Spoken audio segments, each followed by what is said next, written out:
اللهم صل على الحبيب المصطفى سيدنا ومولانا محمد. السلام عليكم ورحمة الله وبركاته. الحمد لله رب العالمين، والصلاة والسلام على الحبيب المصطفى سيدنا ومولانا محمد الكريم وعلى آله وعترته وأصحابه أجمعين. أشهد أن لا إله إلا الله وحده لا شريك له، وأشهد أن حبيبنا وسيدنا ومولانا محمدا عبد الله ورسوله وصفيه من خلقه وحبيبه، أدى الأمانة وبلغ الرسالة ونصح الأمة وكشف الله به الغمة. اللهم صل وسلم وزد وبارك على الحبيب المصطفى سيدنا ومولانا محمد رسول الله وعلى آله وعترته وأصحابه ومن والاه. Amma ba'd. Alhamdulillah, kita sama-sama mengucapkan kesyukuran kepada Allah Subhanahu Wa Taala. Dengan keizinan daripada Allah, kita dapat bertemu semula pada petang yang berbahagia ini untuk sama-sama kita mengulang kaji kitab Syarhul Jalalil Mahalli ala Warakati Imamil Haramainil Juwaini, yang kitab ini merupakan di antara kitab yang menjadi pilihan para ulama apabila mereka ingin mengajarkan kepada masyarakat berkenaan dengan huraian yang ringkas bagi matan Al-Waraqat karangan Imam Al-Haramain Al-Juwaini. Alhamdulillah, hari ini kita berada dalam majlis yang ke-21 dan kita sudah sampai di muka surat yang ke-11 Dalam 20 majlis sebelum ini kita telah pun tiba ke muka surat yang ke-11. Hari ini kita akan masuk pada huraian berkenaan dengan matan Imam Al-Haramain yang berbunyi wad-dalilu huwal mursyidu ilal matlub, sehinggalah keseterusnya biiznillah subhanahu wa ta'ala bagi yang memiliki buku ini, iaitu di muka surat yang ke-11 berdasarkan cetakan Syarhul Jalalil Mahalli cetakan Ruwaq Jawi. Biiznillah subhanahu wa ta'ala, sebagaimana biasa, sebelum kita memulakan huraian bagi kenyataan Imam Al-Haramain yang berbunyi wad-dalilu huwal mursyidu ilal matlub, sebagaimana biasa kita akan memulakan majlis kita terlebih dahulu dengan hafalan matan Al-Waraqat yang telah kita sama-sama hafaz sebelum ini, dan insya-Allah kita akan mengulang kaji biiznillah matan ini dengan baik biiznillah subhanahu wa taala. Setiap minggu kita akan ulang. Pengalaman saya sebelum ini bersama dengan teman-teman di Mesir, apabila setiap kali kelas kita ulang matan yang telah kita hafal, walaupun matan itu tidaklah diulang-ulang secara kerap dalam setiap hari, hanya sekali seminggu, tetapi dia akan memberi kesan iaitu matan itu akhirnya dapat dihafaz oleh kebanyakan yang hadir. Jadi kita akan mengulang matan Al-Waraqat sehingga pada apa yang telah kita hafal sebelum ini, iaitu sebelum kenyataan wad-dalilu huwal mursyidu ilal matlub. Kemudian kita akan sambung dengan hafalan baru biiznillah pada hari ini insya-Allah. Sebelum itu kita hadiahkan terlebih dahulu Al-Fatihah. Kita hadiahkan bacaan Al-Fatihah, pahala baca Al-Fatihah kepada Imam Al-Haramain Al-Juwaini. Begitu juga kepada Imam Al-Mahalli serta kepada seluruh para ulama Islam yang telah bertanggungjawab mengembangkan ilmu Islam sehingga sampai kepada kita. Begitu juga kepada semua para awliya, orang-orang salih dan kaum muslimin. Dan semestinya tidak akan kita lupakan, terutamanya Al-Fatihah ini hadiah kita kepada Sayyidina Rasulullah sallallahu alaihi wasallam, kepada baginda Nabi, kepada Al-Imam Al-Haramain Al-Juwaini, kepada Al-Imam Al-Jalal Al-Mahalli, kepada seluruh para ulama, para awliya, para salihin, dan kepada seluruh umat baginda Rasulullah sallallahu alaihi wasallam kita hadiahkan Al-Fatihah. A'udzubillahi minasyaitonirrajim. Bismillahirrahmanirrahim. Alhamdulillahi Rabbil Alamin, Ar-Rahmanir-Rahim, Maliki Yawmiddin, Iyyaka na'budu wa iyyaka nasta'in, Ihdinas siratal mustaqim, Siratal ladzina an'amta 'alaihim ghairil maghdubi 'alaihim waladdallin. Amin. Qala Sayyiduna Imamul Haramain Al-Juwaini Abul Ma'ali Abdul Malik ibnu Abi Muhammad Abdullah ibn Yusuf Al-Juwaini rahimahullahu subhanahu wa ta'ala wa nafa'ana Allahu bi'ulumihi wa ulumi masyayikhihi wa talamizatihi wa qurra'i warakatihi wa sairi musannafatihi wa syurrahiha Allahumma amin bisanadina ilaihi. Qala Sayyiduna Imamul Haramain Al-Juwaini, sama-sama kita hafal. Bismillahirrahmanirrahim. Hadhihi warakatun tashtamilu ala ma'rifati fusulin min usulil fiqhi. وذلك لفظ مؤلف من جزئين مفردين أحدهما أصول والآخر الفقه فالأصل ما بني عليه غيره والفرع ما بني على غيره والفقه معرفة الأحكام الشرعية التي طريقها الاجتهاد والأحكام 7 الواجب والمندوب والمباح والمحظور والمكروه والصحيح والباطل. فالواجب ما يثاب على فعله ويعاقب على تركه والمندوب ما يثاب على فعله ولا يعاقب على تركه والمباح ما لا يثاب على فعله ولا يعاقب على تركه والمحظور ما يثاب على تركه ويعاقب على فعله والمكروه ما يثاب على تركه ولا يعاقب على فعله والصحيح ما يتعلق به النفوذ ويعتد به والباطل ما لا يتعلق به النفوذ ولا يعتد به.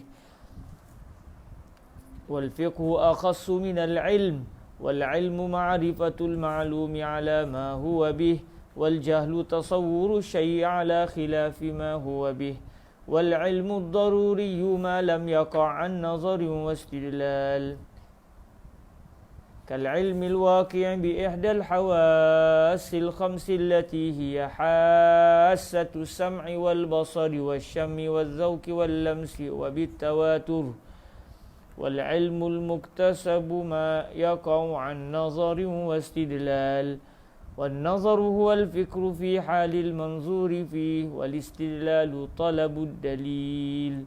بسم الله الرحمن الرحيم. هذه ورقات تشتمل على معرفة فصول من أصول الفقه وذلك لفظ مؤلف من جزئين مفردين أحدهما أصول والآخر الفقه فالأصل ما بني عليه غيره والفرع ما بني على غيره والفقه معرفة الأحكام الشرعية التي طريقها الاجتهاد. والأحكام 7 الواجب والمندوب والمباح والمحظور والمكروه والصحيح والباطل. فالواجب ما يثاب على فعله ويعاقب على تركه والمندوب ما يثاب على فعله ولا يعاقب على تركه والمباح ما لا يثاب على فعله ولا يعاقب على تركه والمحظور ما يثاب على تركه ويعاقب على فعله والمكروه ما يثاب على تركه ولا يعاقب على فعله والصحيح ما يتعلق به النفوذ ويعتد به والباطل ما لا يتعلق به النفوذ ولا يعتد به. والفقه أخص من العلم والعلم معرفة المعلوم على ما هو به والجهل تصور الشيء على خلاف ما هو به والعلم الضروري ما لم يقع عن نظر واستدلال كالعلم الواقع بإحدى الحواس الخمس التي هي حاسة السمع والبصر والشم والذوق واللمس وبالتواتر والعلم المكتسب ما يقع عن نظر واستدلال والنظر هو الفكر في حال المنظور فيه والاستدلال طلب الدليل. بسم الله الرحمن الرحيم.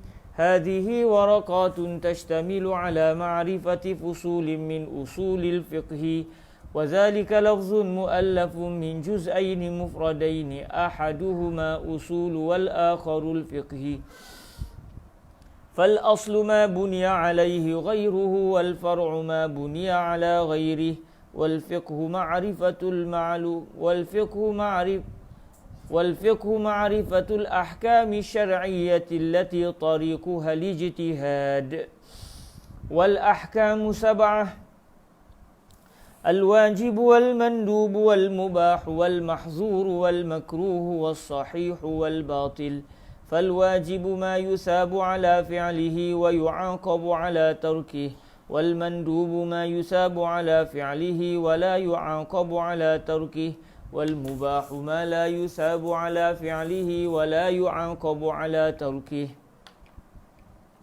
والمحظور ما يثاب على تركه ويعاقب على فعله والمكروه ما يثاب على تركه ولا يعاقب على فعله والصحيح ما يتعلق به النفوذ ويعتد به والباطل ما لا يتعلق به النفوذ ولا يعتد به والفقه أخص من العلم والعلم معرفة المعلوم على ما هو به والجهل تصور الشيء على خلاف ما هو به والعلم الضروري ما لم يقع عن نظر واستدلال كالعلم الواقع بإحدى الحواس الخمس التي هي حاسة السمع والبصر والشم والذوق واللمس وبالتواتر والعلم المكتسب ما يقع عن نظر واستدلال والنظر هو الفكر في حال المنظور فيه والاستدلال طلب الدليل والدليل هو المرشد إلى المطلوب بسم الله الرحمن الرحيم هذه ورقات تشتمل على معرفة فصول من أصول الفقه وذلك لفظ مؤلف من جزئين مفردين أحدهما أصول والآخر الفقه فالأصل ما بني عليه غيره والفرع ما بني على غيره والفقه معرفة الأحكام الشرعية التي طريقها الاجتهاد والأحكام 7 الواجب والمندوب والمباح والمحظور والمكروه والصحيح والباطل فالواجب ما يثاب على فعله ويعاقب على تركه والمندوب ما يثاب على فعله ولا يعاقب على تركه والمباح ما لا يثاب على فعله ولا يعاقب على تركه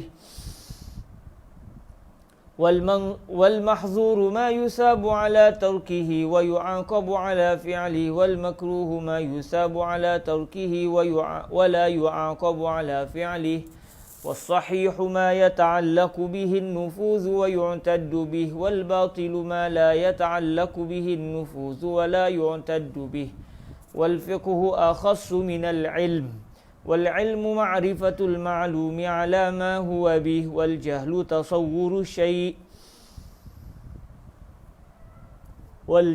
تصور الشيء على خلاف ما هو به والعلم الضروري ما لم يقع عن نظر واستدلال كالعلم الواقع بإحدى الحواس الخمس التي هي حاسة السمع والبصر والشم والذوق واللمس وبالتواتر والعلم المكتسب ما يقع عن نظر واستدلال والنظر هو الفكر في حال المنظور فيه والاستدلال طلب الدليل. Sekali lagi, lepas tu kita akan masuk kepada hafalan yang baru. Petang-petang ni saya macam tak larat rasa. Tapi tak apa, kita teruskan. Waktu perdana. Bismillahirrahmanirrahim. هذه ورقات تشتمل على معرفة فصول من أصول الفقه وذلك لفظ مؤلف من جزئين مفردين أحدهما أصول والآخر الفقه فالأصل ما بني عليه غيره والفرع ما بني على غيره والفقه معرفة الأحكام الشرعية التي طريقها الاجتهاد والأحكام 7 الواجب والمندوب والمباح والمحظور والمكروه والصحيح والباطل فالواجب ما يثاب على فعله ويعاقب على تركه والمندوب ما يثاب على فعله ولا يعاقب على تركه والمباح ما لا يثاب على فعله ولا يعاقب على تركه والمحظور ما يثاب على تركه ويعاقب على فعله والمكروه ما يثاب على تركه ولا يعاقب على فعله والصحيح ما يتعلق به النفوذ ويعتد به والباطل ما لا يتعلق به النفوذ ولا يعتد به والفقه أخص من العلم والعلم معرفة المعلوم على ما هو به والجهل تصور الشيء على خلاف ما هو به والعلم الضروري ما لم يقع عن نظر واستدلال كالعلم الواقع بإحدى الحواس الخمس التي هي حاسة السمع والبصر والشم والذوق واللمس وبالتواتر والعلم المكتسب ما يقع عن نظر واستدلال والنظر هو الفكر في حال المنظور فيه والاستدلال طلب الدليل. Alhamdulillah, itu adalah ulangan matan warakat yang pernah kita hafal dalam pertemuan-pertemuan yang lepas. Kita akan masuk kepada hafalan yang baru pada hari ini, iaitu bermula daripada ucapan Imamul Haramain Al-Juwaini wad dalilu huwal mursyidu ilal matlub, sehinggalah yang seterusnya insya-Allah. Taib. Wad dalilu huwal mursyidu ilal matlub wad dalilu huwal mursyidu ilal matlub wad dalilu huwal mursyidu ilal matlub wad dalilu huwal mursyidu ilal matlub والدليل هو المرشد إلى المطلوب والدليل هو المرشد إلى المطلوب والدليل هو المرشد إلى المطلوب والدليل هو المرشد إلى المطلوب والدليل هو المرشد إلى المطلوب والدليل هو المرشد إلى المطلوب والدليل هو المرشد إلى المطلوب والدليل هو المرشد إلى المطلوب والدليل هو المرشد إلى المطلوب والظن تجويز أمرين والظن تجويز أمرين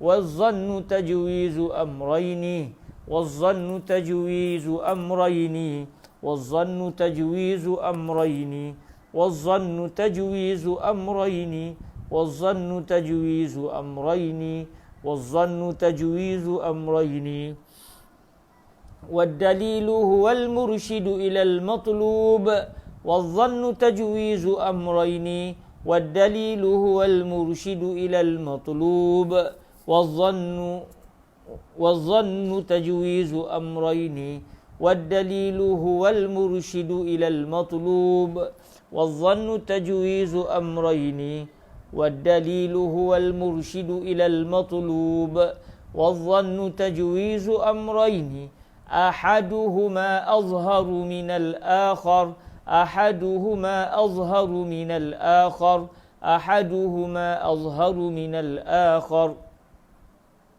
أحدهما أظهر من الآخر أحدهما أظهر من الآخر أحدهما أظهر من الآخر أحدهما أظهر من الآخر أحدهما أظهر من الآخر أحدهما أظهر من الآخر أحدهما أظهر من الآخر والدليل هو المرشد إلى المطلوب والظن تجويز أمرين أحدهما أظهر من الآخر والدليل هو المرشد إلى المطلوب والظن تجويز أمرين أحدهما أظهر من الآخر والدليل هو المرشد إلى المطلوب والظن تجويز أمرين أحدهما أظهر من الآخر والدليل هو المرشد إلى المطلوب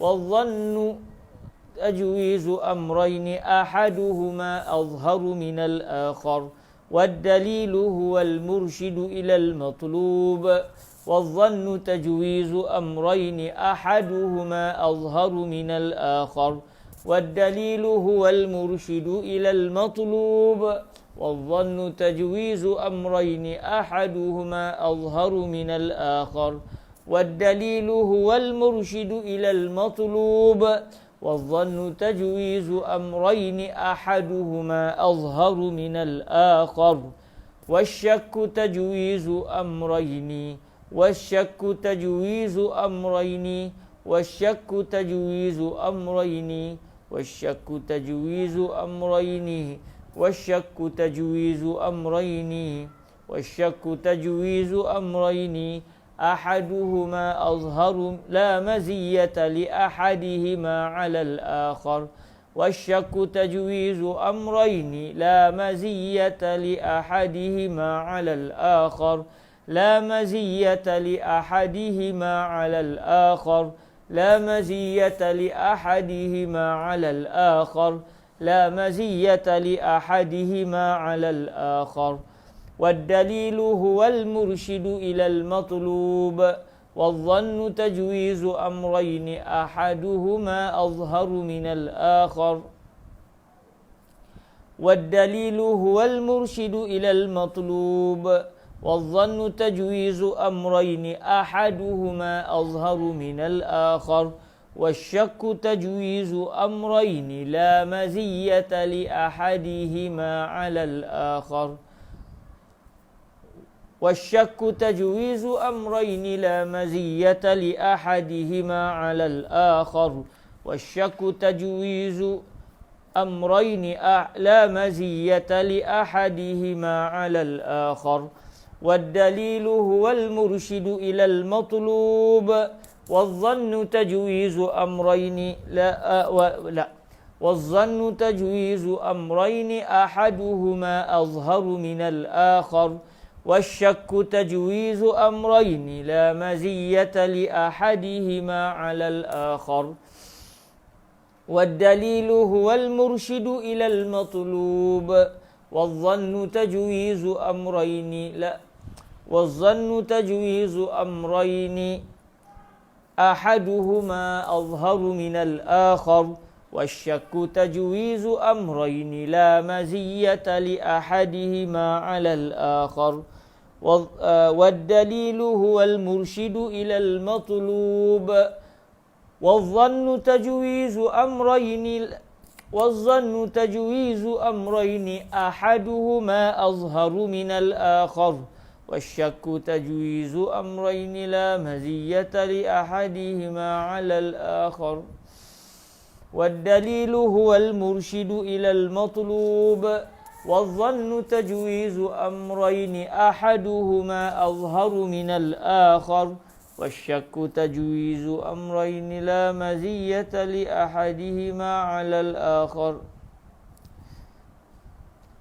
والدليل هو المرشد إلى المطلوب والظن تجويز أمرين أحدهما أظهر من الآخر والشك تجويز أمرين لا مزية لأحدهما على الآخر والدليل هو المرشد إلى المطلوب والظن تجويز أمرين أحدهما أظهر من الآخر والشك تجويز أمرين لا مزية لأحدهما على الآخر والدليل هو المرشد إلى المطلوب والظن تجويز أمرين أحدهما أظهر من الآخر والشك تجويز أمرين لا مزية لأحدهما على الآخر والدليل هو المرشد إلى المطلوب والظن تجويز أمرين أحدهما أظهر من الآخر والشك تجويز أمرين لا مزية لأحدهما على الآخر والدليل هو المرشد إلى المطلوب والظن تجويز أمرين أحدهما أظهر من الآخر والشك تجويز أمرين لا مزية لأحدهما على الآخر. Okey, seterusnya nanti kita akan masuk kepada matan yang berbunyi wa usulul fiqh turuqu ala sabilil ijmal. Ini kita akan hafal selepas ni insya-Allah. Hari ni kita cuba baca terlebih dahulu berkenaan dengan wad-dalilu huwal mursyidu ilal matlub, sehinggalah sampai kepada huraian bagi matan wasyakku tajwizu amrayni la maziyata li ahadihima 'ala al-akhar biiznillah. Pada muka surat yang ke-11 bagi siapa yang memiliki kitab ini, cetakan Ruwaq Jawi ini, iaitu pada muka surat yang ke-11. Bagi yang nak dapatkan boleh terus klik di bahagian kedai buku Ruwaq Jawi itu yang ada beserta dengan iklan kelas kita pada hari ini, dan boleh dapatkan dengan cara dihantar secara pos ke alamat tuan-tuan. Baik, kita akan masuk kepada huraian wad-dalilu huwal mursyidu ilal matlub.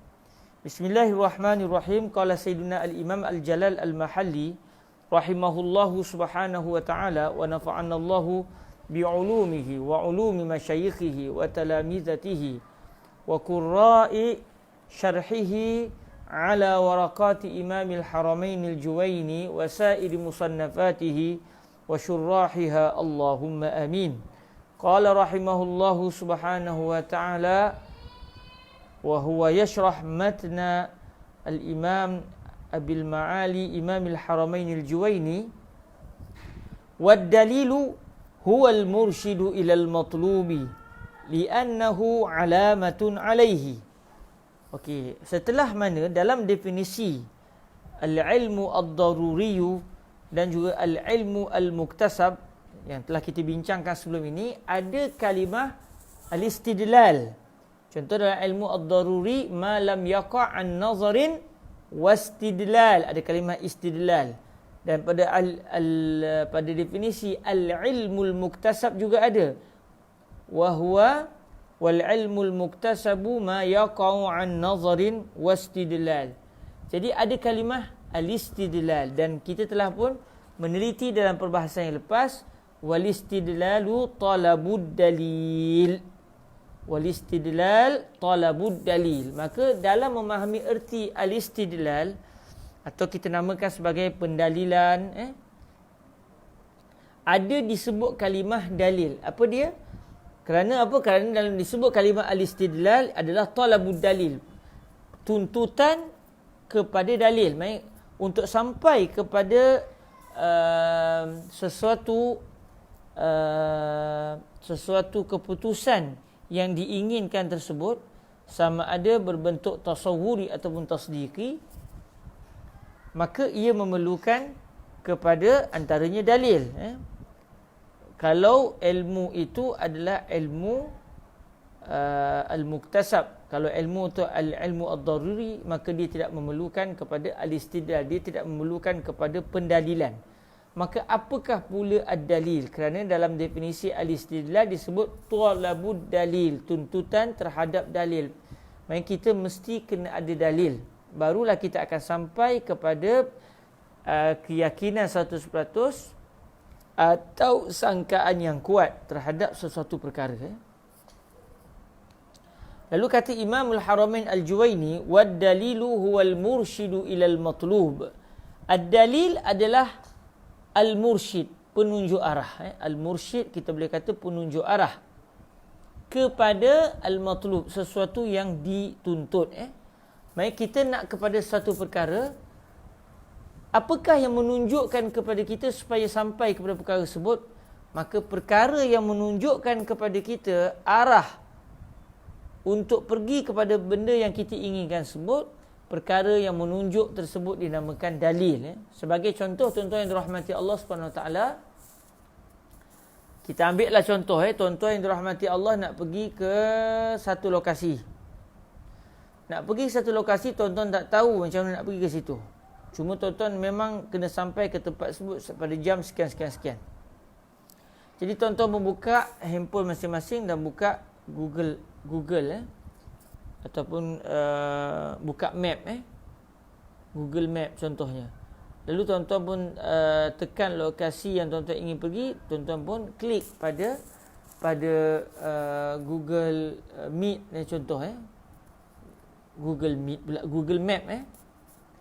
Bila tuan-tuan buka Google Map dan tekan klik yang tuan-tuan nak pergi, definisi lokasi yang tuan-tuan nak pergi, akhirnya dia telah menunjukkan arah. Okey, jalan depan masuk kanan, masuk kiri, buat roundabout dan sebagainya, maka akhirnya tuan-tuan sampai kepada tempat dan lokasi yang tuan-tuan nak pergi.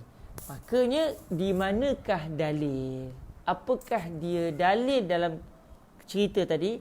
Dalil dalam cerita tadi adalah Google Map yang tuan-tuan gunakan. Kerana ia merupakan satu perisian yang telah menunjukkan arah kepada tuan-tuan untuk pergi kepada tujuan dan maksud tuan-tuan. Jadi maknanya, sebarang perkara yang menyebabkan kita akhirnya sampai kepada tujuan, ia dinamakan dalil dari sudut bahasa. Dari sudut bahasa, semua perkara yang menyebabkan seseorang itu sampai kepada matlamat, maka perkara yang menyampaikan itu dinamakan sebagai dalil. Contoh,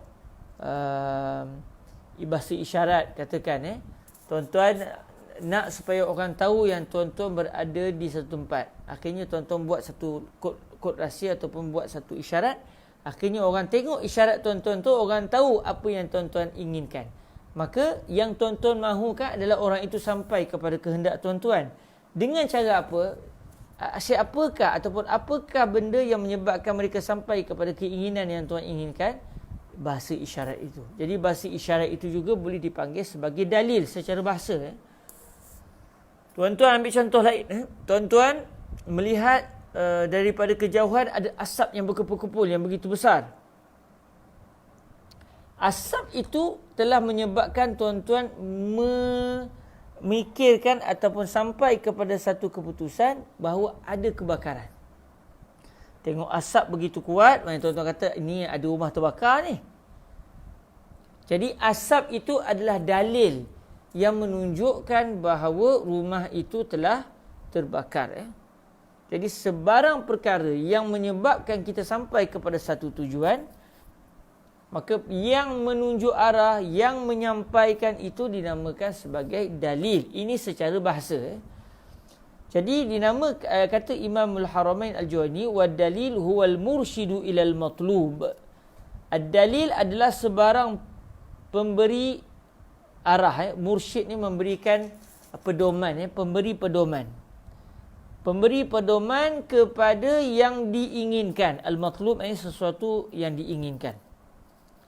Li'annahu, kenapa ad-dalil ini dia menunjukkan kepada benda yang diinginkan? Kenapa?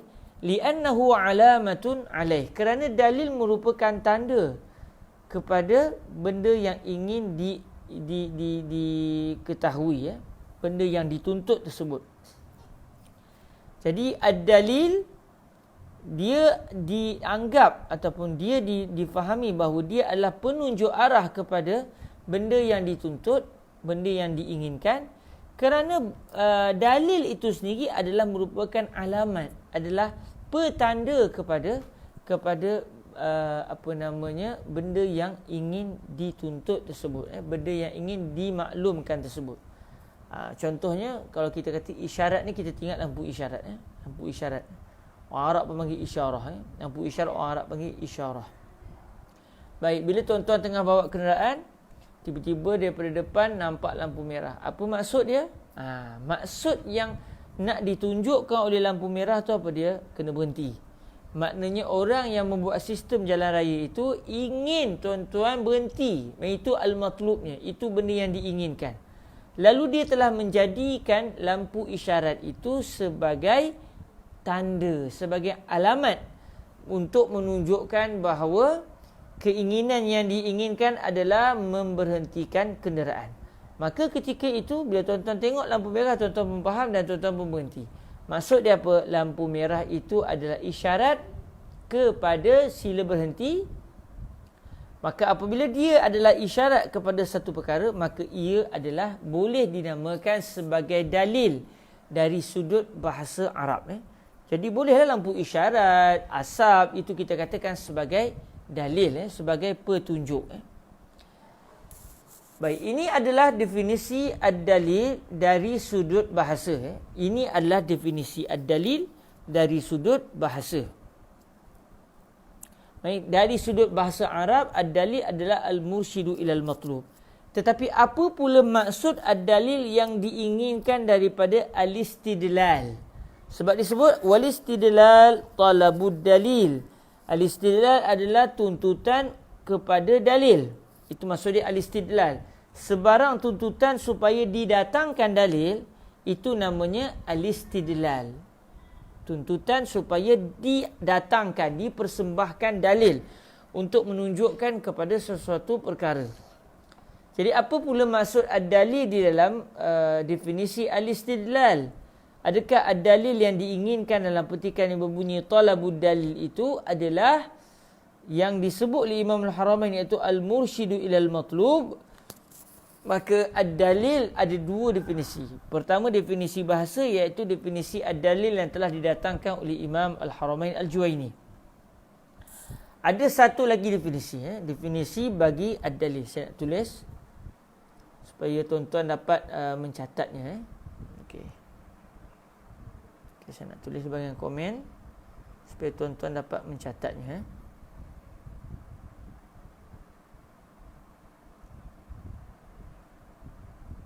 Okey. Ad-dalil secara istilah, dalam kenyataan para ulama, ad-dalil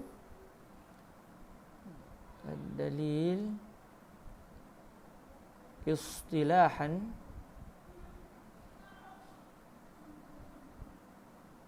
ma yumkin. Saya datangkan definisi ini daripada kitab Ghayatul Ma'mul karangan Imam Syihabuddin Ar-Ramli. Ma yumkin at-tawassul. Ma yumkin at-tawassul bi sahih an-nazar an-nazar fihi ila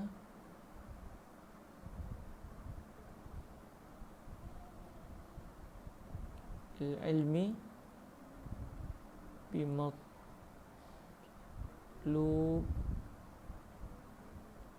khabari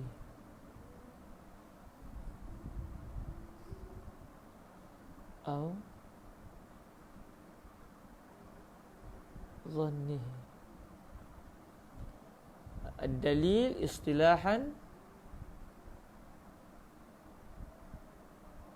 ma yumkinu tawassulu bi sahihin nazari fihi ila al-ilmi bi matlubin khabariyin aw zannihi. Okey, saya buat di bahagian nota kaki untuk tuan-tuan yang dirahmati Allah Subhanahu Wa Taala dapat mencatatnya. Okey, ini adalah definisi bagi ad-dalil secara istilah. Ma yumkinu tawassulu bi sahihin nazari fihi ila al-ilmi bi matlubin khabariyin aw zannihi. Ini adalah definisi al-ilmu yang telah didatangkan oleh Syihabuddin Ar-Ramli dalam kitab beliau Ghayatul Ma'mul. Sebahagian para ulama ringkaskan lagi, kata mereka ma yumkinu tawassulu bi sahihin nazari fihi ila matlubin khabariyin. Agak ringkaslah.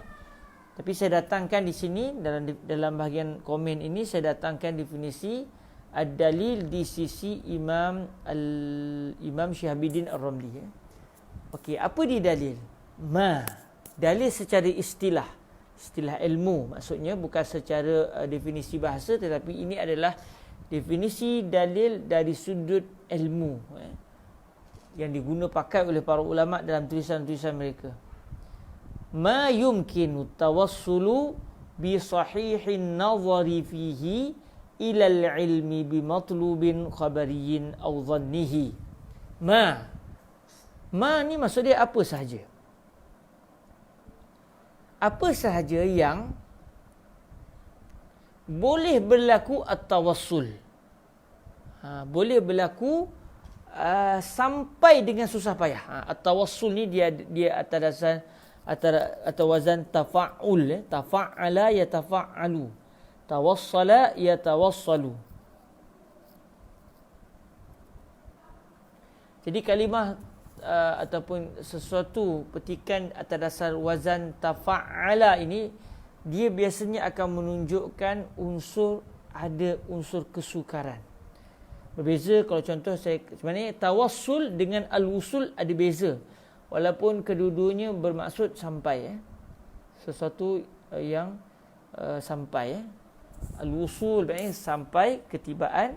Tawassul pun tiba juga, tetapi at-tawassul maksud dia tiba dengan penuh kesukaran. Okey. Ad-dalil adalah ma yumkinu tawassulu bi sahihin nazari fihi ila al-ilmi bi matlubin khabariyin aw zannihi. Ma yumkin, apa sahaja yang yumkin maknanya boleh boleh berlaku. Dalam ilmu akidah kita ada mungkin, mustahil dan juga wajib. Benda yang mungkin ni maknanya dia berlaku pun okey, tak berlaku pun okey. Maknanya benda yang secara logiknya dia boleh berlaku, dia boleh tak berlaku. Berbeza dengan wajib, benda yang mesti berlaku. Berbeza dengan mustahil, benda yang tidak boleh secara akal untuk berlaku. Jadi kalau wajib al-wujud, kewujudan yang mesti berlaku.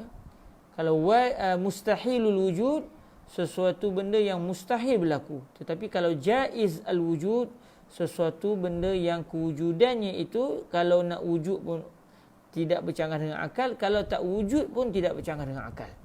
Okey. Jadi ad-dalil adalah sesuatu benda yang at-tawassul mungkin. At-tawassul mungkin. Ma yumkinu at-tawassulu. Yumkin fi'il mudhari' manakala fa'ilnya adalah at-tawassul. At-tawassul, bila kata-kata tawassul maknanya susah, sampai dengan susah payah. Sampai ke mana? Dia akan disebut di hujung nanti ilal ilmi bimatlubin khabariyin aw zannihi. Sampai kepada pengetahuan. Al-ilmi di sini maksud dia keyakinan, keyakinan 100% dan bertepatan dengan realiti. Keyakinan yang bertepatan dengan realiti, keyakinan terhadap matlub khabari. Matlub khabari. Matlub khabari ni iaitu sesuatu kenyataan yang berunsur jumlah yang ada mubtada' dan juga khabar. Suatu petikan yang menceritakan bahawa satu benda ni adalah bagian-bagian. Maksudnya sesuatu jumlah ismiyah, sesuatu jumlah yang ada mubtada' dan juga khabar. Pengetahuan terhadap sesuatu jumlah yang bersifat khabariyah ini, suatu jumlah yang bersifat perkhabaran, apabila ada satu benda yang disebabkan benda itu seseorang boleh sampai dengan susah payah untuk meyakini kewujudan ataupun kebenaran sesuatu perkhabaran bagi matlub khabari, atau dia tak sampai yakin tetapi dia hanya dengan sebab suatu perkara itu dia akhirnya sampai walaupun dengan susah payah, tapi dia sampai kepada kebarangkalian yang kuat terhadap sesuatu perkhabaran. Maka benda yang menyampaikan tersebut, yang disebabkan dia itu seseorang akan sampai kepada sama ada keyakinan terhadap suatu perkhabaran atau sangkaan kebarangkalian yang kuat terhadap suatu kenyataan, maka yang menyampaikan kepada natijah itu dinamakan dalil. Okey, jadi kita balik semula kepada definisi ad-dalil.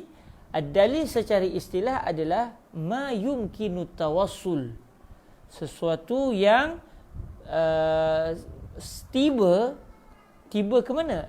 Tiba kepada pengetahuan secara yakin terhadap sesuatu perkhabaran, atau tiba kepada kebarangkalian yang kuat terhadap sesuatu perkhabaran. Ketibaan seseorang kepada perkara itu, sama ada keyakinan ataupun zon tadi, adalah boleh berlaku, mungkin satu benda yang boleh berlaku walaupun tidak mesti berlaku tetapi boleh berlaku. Maka benda yang menyebabkan seseorang itu sampai kepada keyakinan atau zon tersebut, benda yang menyampaikan itu dinamakan dalil.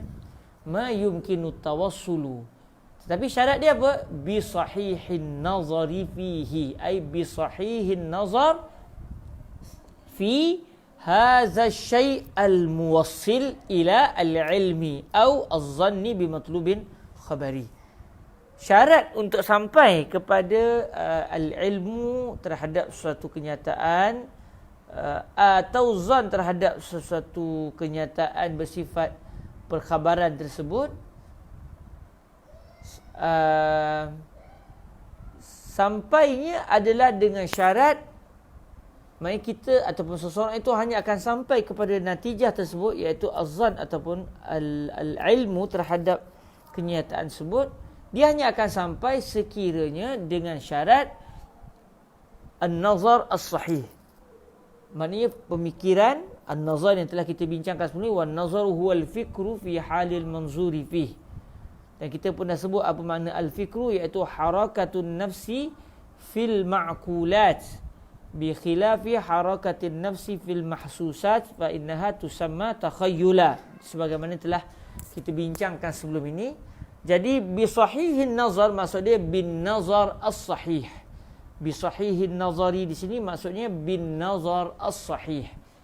Dengan syarat berlakunya satu pemikiran yang betul, bukan pemikiran yang tak betul, pemikiran yang betul terhadap benda yang boleh menyebabkan seseorang sampai kepada natijah tersebut. Jadi ini definisi bagi ad-dalil. Okey, apa contoh? Jadi maknanya dalil ni bukan hanya Al-Quran, hadis, ijma', qiyas. Dalil bila disebut oleh para ulama, apatah lagi kalau yang menyebutnya ini ulama dalam bidang akidah, maka apa sahaja yang menyebabkan seseorang itu akan pergi kepada satu keputusan, sekiranya dia memikirkan perkara tersebut secara logik, secara begitu benar, dia akan sampai kepada natijah tersebut, maka benda yang disebabkan dia seseorang sampai kepada natijah, ia dinamakan sebagai ad-dalil. Contoh tuan-tuan yang dirahmati Allah SWT, kalau orang tanya kepada kita, apa bukti bahawa Nabi Muhammad utusan Allah? Apa bukti? Kami percaya Allah Ta'ala mengutuskan para Nabi dan para Rasul. Tetapi apa bukti bahawa Nabi Muhammad benar-benar utusan Allah? Lalu saya jawab, bukti bahawa Nabi Muhammad adalah utusan Allah adalah mukjizat yang berlaku kepada baginda Rasul sallallahu alaihi wasallam. Contohnya Nabi pernah membelah bulan. Contohnya Nabi sallallahu alaihi wasallam pernah menceritakan sesuatu perkhabaran dan akhirnya perkhabaran itu berlaku pada hari ini. Jadi apa bukti? Apa dalil? Maksud bukti di sini maknanya maksud bukti di sini adalah dalil. Apa dalil? Apa maksud dalil? Iaitu sesuatu benda yang kalau kita perhatikan perkara tersebut akan terhasil kesampaian kita kepada sesuatu natijah. Jadi contohnya dalam persoalan yang ditimbulkan tadi, apa bukti Nabi Muhammad utusan Allah? Saya sebut bukti Nabi Muhammad utusan Allah adalah mukjizat yang berlaku kepada baginda Nabi dalam keadaan kita semua sedia maklum Nabi tak pernah belajar sihir. Tiba-tiba sahaja sesuatu perkara yang mencarikan adat itu berlaku kepada baginda Nabi. Lalu kita pun memerhatikan, kita pun mula melakukan satu proses namanya an-nazar, iaitu al-fikru. Kita memahami, kita cuba memikirkan dengan logik, dengan betul. Kita fikir, okey, adakah seseorang itu boleh membelah bulan? Secara adat, tidak. Ia tidak boleh dilakukan oleh manusia secara adatnya. Tiba-tiba Rasulullah boleh membelah bulan. Bila Nabi boleh membelah bulan, kita mula memikir, okey, apa maksud bila Nabi boleh membelah bulan? Maksudnya Nabi adalah merupakan orang yang memiliki satu kekuatan yang luar biasa. Adakah kekuatan luar biasa itu hasil daripada Nabi belajar? Oh, Nabi tak pernah belajar. Ia adalah satu kurniaan. Maksud dia apa? Maksudnya, kalaulah perkara sedemikian boleh berlaku, maksudnya baginda betul-betul dibantu oleh Allah Subhanahu Wa Taala. Jadi apabila baginda mendakwa bahawa baginda adalah utusan Allah dan perkara tersebut berlaku dengan bukti Nabi boleh melakukan apa sahaja dengan izin Allah, Maknanya perkara yang bercanggah dengan adat itu membuktikan bahawa memang Nabi utusan Allah. Sebab kalau Nabi kata dia adalah utusan Allah, tiba-tiba musyrikin kata okey buat begini, tiba-tiba Nabi tak mampu buat, maka itu semata dakwaan, tidak ada bukti. Kalau betul Nabi adalah utusan daripada Tuhan, sepatutnya apa yang Nabi minta kepada Tuhan, kalau Tuhan izinkan mesti berlaku. Sebab Tuhan Maha berkuasa. Apabila musyrikin Mekah meminta daripada baginda Rasul sallallahu alaihi wasallam untuk baginda Nabi membelah bulan, dan akhirnya Nabi telah membelah bulan dan disaksikan oleh musyrikin ketika itu bahawa bulan terbelah dua, maknanya dalam keadaan secara adat ini tidak boleh dilakukan oleh manusia biasa. Allah sebagai Tuhan pasti akan boleh buat. Dan Allah telah mengizinkan Nabi untuk melakukannya. Maknanya memang Nabi adalah wakil kepada Allah. Maksudnya utusan kepada Allah. Kita memikirkan perkara tersebut dengan begitu halus. Kita memikirkan isu pembelahan bulan tadi dengan begitu teliti. Akhirnya setelah kita meneliti perkara tersebut, kita akhirnya sampai kepada satu natijah. Apa dia dalam contoh ini? Al-ilmu bi anna sayyidana Muhammadan Rasulullah. Kita sampai kepada satu keyakinan yang bertepatan dengan realiti bahawa sesungguhnya Nabi Muhammad adalah utusan Allah. Maksud dia al-matlub al-khabari dalam contoh ini adalah kaunuhu sallallahu alaihi wasallam rasulan min Allah. Nabi Muhammad adalah utusan Allah. Saya akhirnya sampai dengan susah payah, bukan main dengan sekali fikir boleh terdapat, main dengan penuh susah payah, dengan at-tawassul, saya akhirnya sampai dengan susah payah. Apabila saya memerhatikan ada sesuatu perkara yang dengan sebabnya saya sampai kepada keputusan. Okay, dalam contoh kita ni, benda tersebut adalah pembelahan bulan.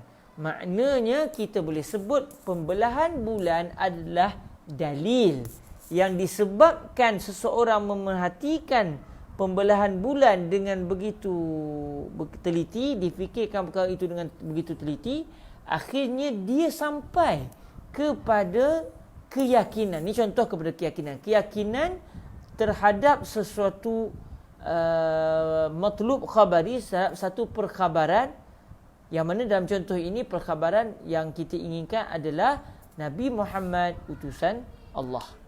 Jadi maknanya pembelahan bulan adalah boleh dinamakan sebagai dalil. Kenapa? Kerana dengan sebab kita memerhatikan pembelahan bulan, kita fikirkan perkara ini, akhirnya kita sampai kepada natijah, iaitu keyakinan terhadap satu matlub khabari. Okey, apa pula contoh zan? Zan, okey, katakan begini, zan. Okey, sebagai contoh zan, tuan-tuan yang dirahmati Allah Subhanahu Wa Taala, tuan-tuan katakan tuan-tuan di satu kawasan itu, macam di tempat saya ni, di Kuala Kangsar ni, di taman Seroja, Kuala Kangsar, Perak Darul Rizwan. Sebelum sembahyang subuh, pihak surau akan mengalunkan bacaan Al-Quranul Karim.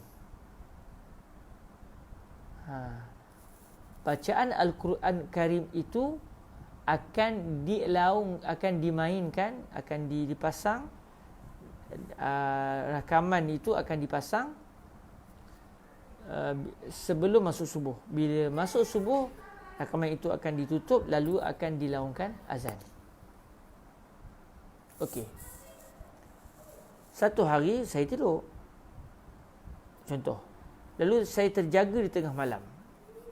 Saya tengok langit masih gelap. Main belum subuh lagi. Cuma saya tak ada jam. Saya pun cuba dengar. Dengar tak orang baca Quran? Tak dengar. Akhirnya saya pun kata, oh maknanya sekarang masih belum lagi masuk waktu sahur. Mungkin ada sejam atau 2 jam atau 3 jam lagi baru masuk subuh. Okey, saya dapat perkara itu daripada mana? Dengan saya memerhatikan suasana sekeliling saya, iaitu saya melihat suasana yang gelap dan saya tak mendengar sebarang bacaan Al-Quran daripada surau di kawasan perumahan saya. Bila saya tengok, ni dah gelap. Lainlah kalau saya tengok dah cerah, masuk dah subuh. Ini gelap lagi ni, malam ni. Lepas saya dengar, tak dengar pula orang baca Quran. Oh, maknanya, nampak? Dengan saya memerhatikan kegelapan malam, dengan saya mendapati bahawa tidak ada sebarang bacaan Al-Quran yang dipasang di mikrofon surau rumah saya memerhatikan dua perkara ini, akhirnya saya sampai kepada satu keputusan. Apa dia? Dalam contoh ini, saya berprasangka kuat, saya meletakkan ada satu barangkali yang kuat, kebarangkalian yang kuat, bahawa waktu malam masih panjang dan nak masuk subuh tu lagi masih panjang. Belum dekat dengan waktu subuh. Saya yakin ke tuan-tuan? Yakin ke 100% subuh masih jauh? Tak yakin. Sebab mungkin hari itu ada masalah elektrik di surau. Akhirnya orang telah azan tapi suara tak sampai kepada saya sebab masalah mikrofon. Saya tak yakin. Tetapi dengan saya melihat langit yang masih gelap dan saya tak dengar sebarang bacaan Al-Quran daripada arah surau, maka saya berprasangka kuat. Saya ada satu kebarangkalian kuat yang hinggap dalam jiwa saya bahawa belum masuk lagi waktu sahur. Maksudnya waktu yang nak hampir subuh tu masih belum berlaku. Saya sampai kepada al-zan bi anna waqtal fajra laysa biqarib innama huwa ba'id. Waktu subuh belum dekat, sebaliknya masih jauh. Saya dapat tu dengan cara apa? Dengan saya memikirkan. Memikirkan apa?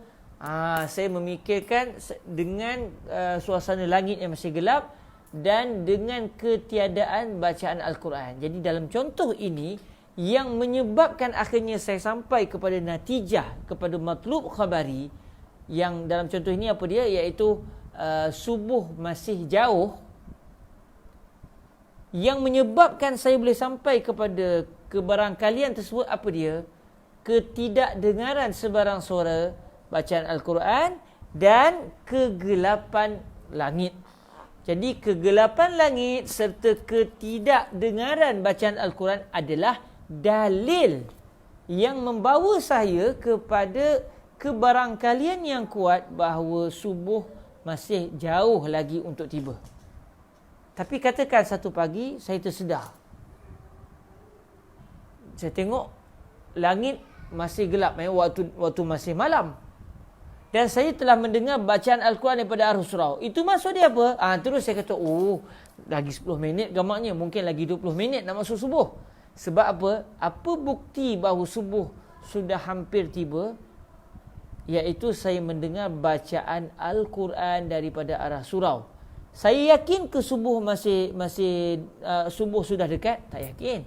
Kebetulan saya tak tengok jam. Saya tak yakin. Kerana mungkin kod tiba-tiba ada orang test mikrofon pukul 12 malam ke 1 malam ke. Kod dia nak pasang terpasang ke. Masa dia terpasang tu saya dengar. Benda tu kemungkinan tu ada. Tak pasti. Tetapi yang akan terus menyapa diri saya bila saya dengar bacaan Al-Quran daripada surau sewaktu saya tersedar daripada tidur. Subuh sudah hampir tiba. Saya tak yakin, tetapi berat kemungkinannya subuh sudah hampir tiba. Kenapa? Kerana saya telah memerhatikan pada bacaan Al-Quran yang saya dengar. Maka bacaan Al-Quran itu disebabkan saya perhatikan, saya fikirkan bacaan Al-Quran tersebut, saya akhirnya tiba dengan susah payah, kena fikir, tak datang secara serta-merta. Saya telah tiba akhirnya kepada satu keputusan, satu matlub khabari, iaitu subuh hampir tiba. Jadi apakah namanya dalil? Sebarang benda yang dengan kita memikirkan padanya dengan pemikiran yang betul, kita akhirnya akan sampai kepada matlub khabari. Maka benda yang difikirkan yang membawa kepada keputusan yang dinamakan sebagai matlub khabari, sama ada yakin ataupun zan, maka benda yang difikirkan tersebut adalah dinamakan ad-dalil. Jadi ad-dalil huwa Ma ay ayyu syai'in yumkinu tawassulu bi sahihin nazari fihi ay fi hadha syai' ila al-ilmi bi matlubin khabariyin aw zannihi. Jadi kalau kita nak cuba main sikit dari segi bahasa Arab, kita kata ma maksud dia apa sahaja. Yumkinu tawassul. At-tawassul ini maksud dia sampai dengan penuh susah payah. Bi sahihin nazari fihi. Ba di sini ba al-isti'anah ataupun ba sababiyah. Sampai dengan sebab apa? Dengan sebab bi sahihin nazar. Sahih nazar di sini maksud dia apa? An-nazar as-sahih. Cuma didatangkan sifat dijadikan sebagai mudhaf, manakala mausuf dijadikan sebagai mudhaf ilaih, ditukar sikit. Kita boleh je sebut bin nazaris sahih, boleh je, tetapi ini mainan bahasa. Bi sahihin nazari, dijadikan sifat sebagai mudhaf, dijadikan mausuf sebagai mudhafin ilaih. Sedangkan kalau asalnya kita kata bin nazar as-sahih. Jadi an-nazar adalah mausuf, manakala as-sahih adalah sifat bagi an-nazar.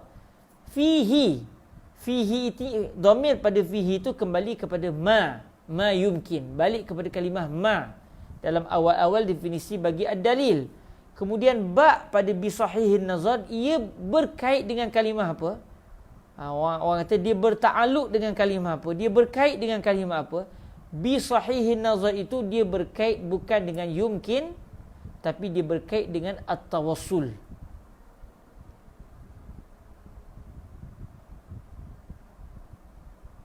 Okey.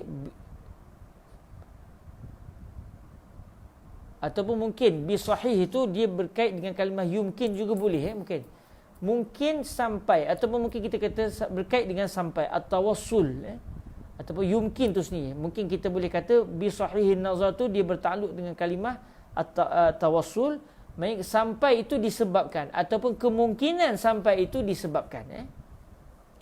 Okey, ba di sini ba sababiyah ataupun ba al-isti'anah. Sampai itu dengan menggunakan an-nazar ataupun disebabkan an-nazar.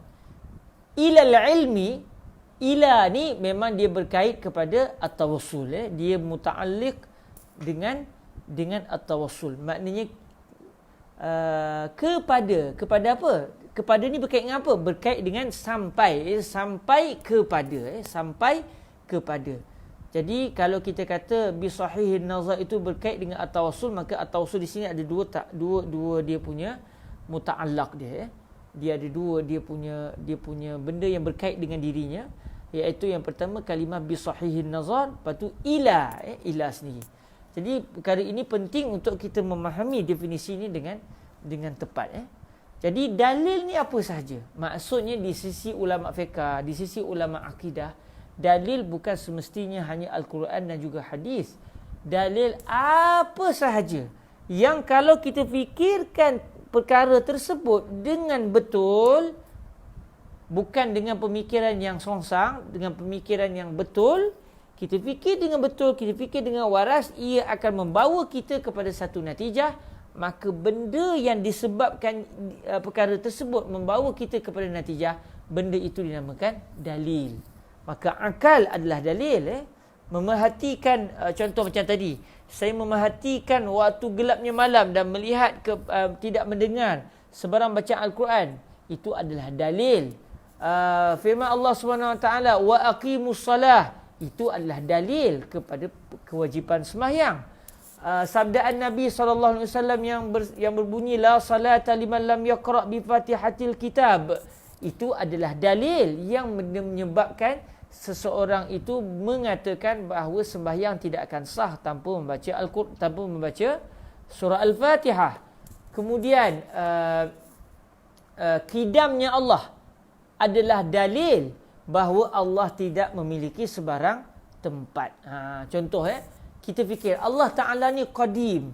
Qadimnya Allah ni maksud dia apa? Allah wujud tanpa didahului oleh sebarang makhluk. Maknanya dengan kita memerhatikan kepada qidamnya Allah SWT, kita sampai kepada satu natijah.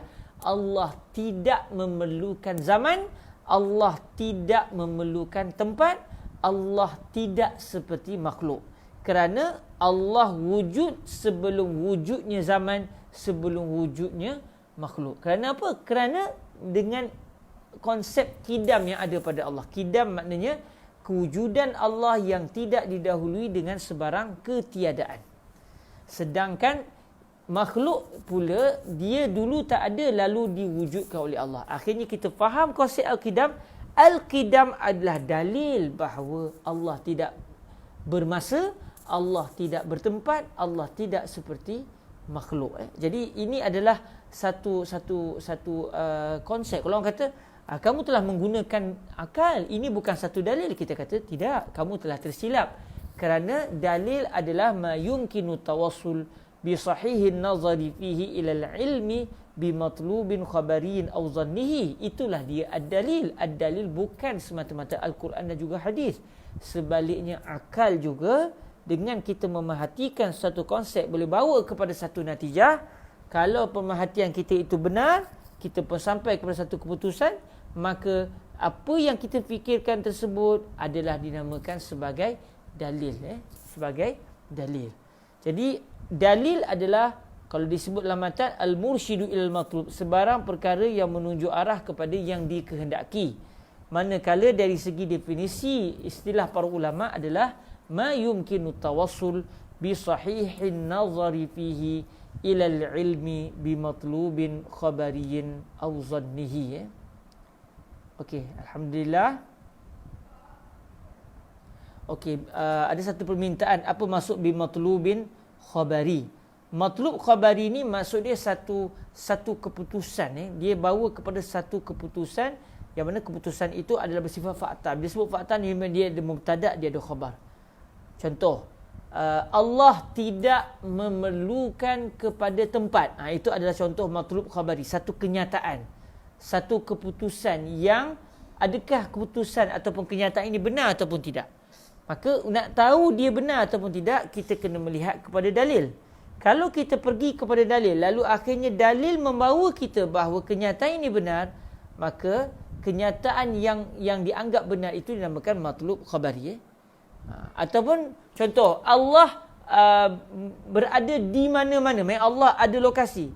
Kenyataan ini adalah matlub khabari, tetapi dengan dalil dia menyebabkan kita tahu bahawa matlub khabari ini adalah tidak benar. Matlub khabari maksud dia jumlah satu kenyataan yang terdiri daripada mubtada' dan juga khabar. Maksudnya kita boleh kata secara mudahnya satu kenyataan, satu fakta yang dibentangkan kepada kita.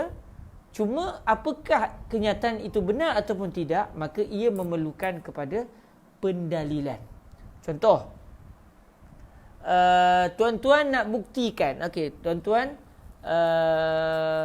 melihat kepada satu asap yang berkumpul-kumpul. Lepas tu tuan-tuan dengar orang menjerit-jerit.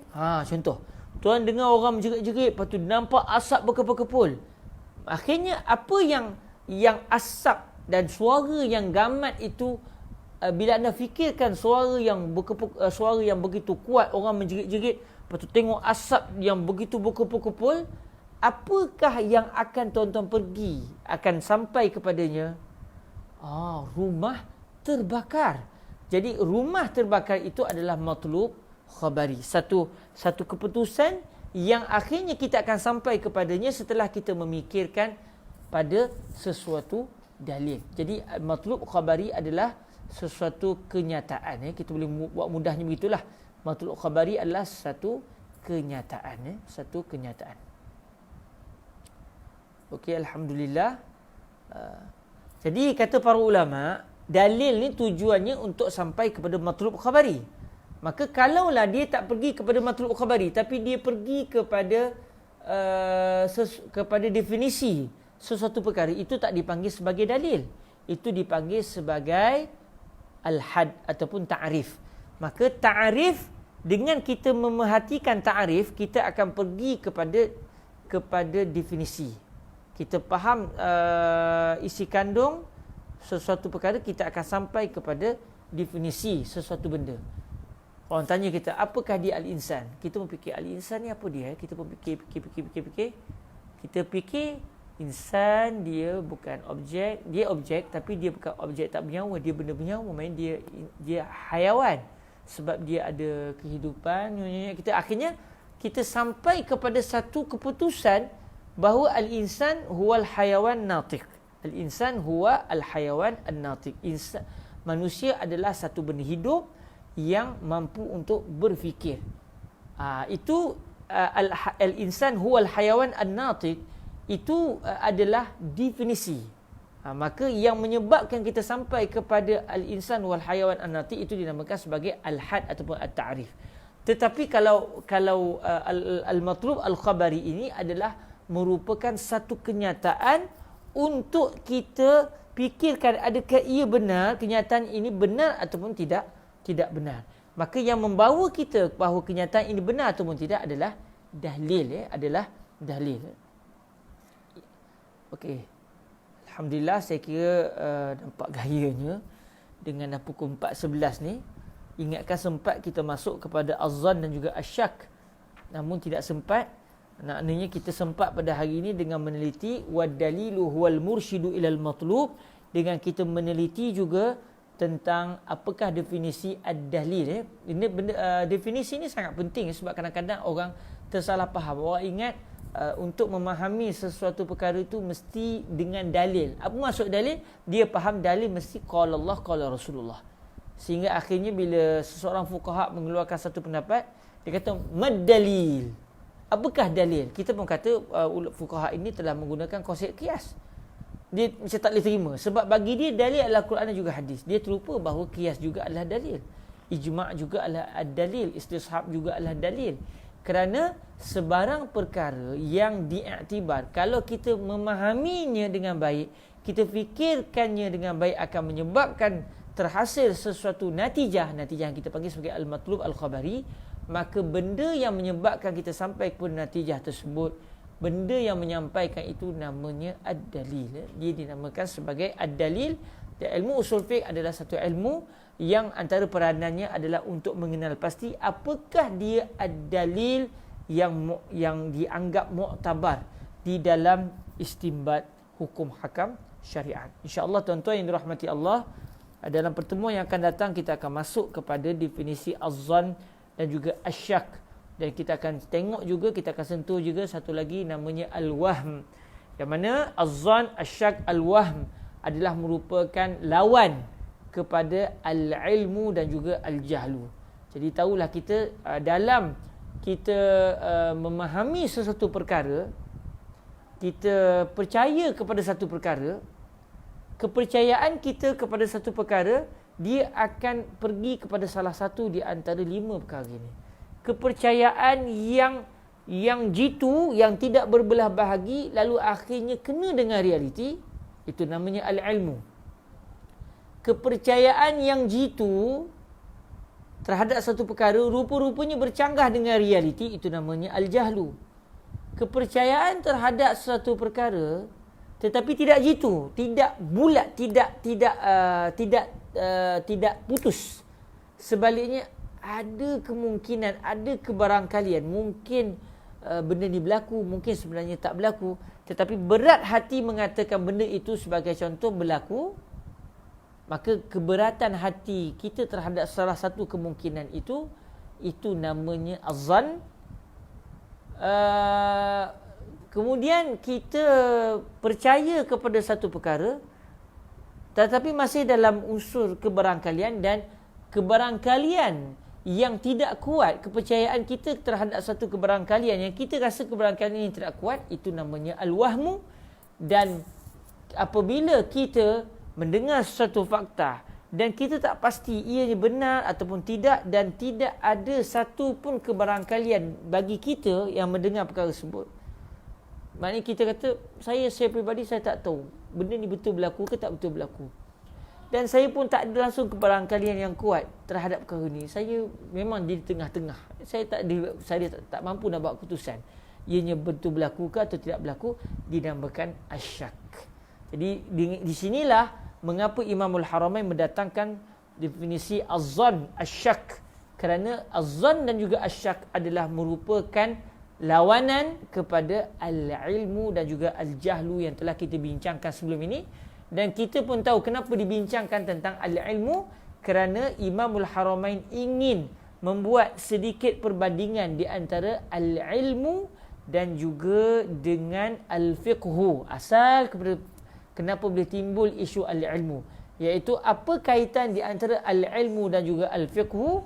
Kemudian disebabkan al-ilmu ada dua definisi, iaitu semata-mata pengetahuan terhadap satu perkara atau keyakinan yang tuntas dan kena dengan realiti. Maka disebabkan salah satunya adalah keyakinan yang tuntas yang kena dengan realiti, dinamakan juga al-ilmu.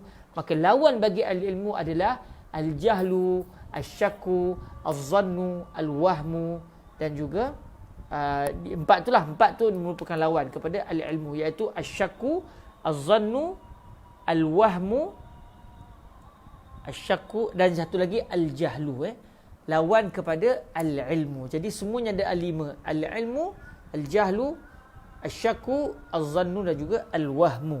Biiznillah minggu dalam pertemuan akan datang kita akan melihat tentang definisi al-zann dan al-syak. Saya mohon maaf tuan-tuan, kita mengambil masa sekitar sejam untuk memahami definisi ad-dalil, walaupun seluruh majlis kita hari ini rupanya hanya membaca petikan yang berbunyi wad-dalilu huwal mursyidu ilal matlub li'annahu alamatun alaih. Namun moga-moga apa yang kita bincangkan pada hari ini bermanfaat, kerana kita dapat memahami apakah erti ad-dalil yang diinginkan oleh para ulama sewaktu mereka membahaskan suatu ilmu. Maka kadang-kadang bila digunakan dalil akal, kita terus faham, ini adalah dalil, kerana dengan kita meneliti konsep akal lalu kita sampai kepada satu natijah, ia adalah dalil. Dia adalah sesuatu dalil, walaupun tidak disokong oleh Al-Quran dan juga hadis. Maksudnya tidak ada Al-Quran dan juga hadis yang menyatakan perkara tersebut. Tetapi apabila perkara itu diamati dengan akal yang waras, membawa kepada satu natijah, maka ia adalah ad-dalil. Dia adalah ad-dalil. Kerana ad-dalil huwa ma yumkinu tawassul bi sahihin nazari fihi ila al-ilmi bi matlubin khabariyin aw zannihi. Terima kasih kepada semua yang telah bersama-sama dalam majlis pada hari ini. Moga-moga Allah SWT memberkati apa yang telah kita lakukan, dan insya-Allah dalam pertemuan yang akan datang kita akan masuk kepada definisi az-zann dan juga asyak. Dan rasanya az-zann asyak tidak sesukar dalam memahami erti ad-dalil pada hari ini. Insya-Allah kita mungkin boleh sampai kepada definisi usul fiqh dalam minggu hadapan biiznillah subhanahu wa taala. Terima kasih, itu saja daripada saya. Mohon kemaafan di atas segala kekurangan. Asar pun sudah hampir tiba di Malaysia. Moga-moga kita direzekikan Allah untuk dapat beribadah di rumah Allah kembali sebagaimana biasa biiznillah subhanahu wa taala. Kita tangguhkan majlis kita dengan selawat ke hadrat baginda Rasulullah sallallahu alaihi wa alihi wasallam. Allahumma salli afdala salatin ala as'adi makhluqatika sayyidina Muhammadin wa ala alihi wa sahbihi wa sallim adada ma'lumatika wa midada kalimatika kullama zakaraka dzakiruna wa ghafala an zikrihil ghafilun. Allahumma salli afdala salatin ala as'adi makhluqatika sayyidina Muhammadin wa ala alihi wa sahbihi wa sallim adada ma'lumatika wa midada kalimatika kullama zakaraka dzakiruna wa ghafala an zikrihil ghafilun. Allahumma salli afdala salatin ala as'adi makhluqatika sayyidina Muhammadin wa ala alihi wa sahbihi wa sallim adada ma'lumatika wa midada kalimatika kullama zakaraka dzakiruna wa ghafala an zikrihil ghafilun. Subhanakallahumma wa bihamdika ashhadu an la ilaha illa anta astaghfiruka wa atubu ilaik. Bismillahirrahmanirrahim. Wal 'asri innal insana lafi khusr illa alladhina amanu wa 'amilus solihat وتواصوا بالحق وتواصوا بالصبر. جزاكم الله خيرا. أقول قولي هذا وأستغفر الله لي ولكم. السلام عليكم ورحمة الله وبركاته.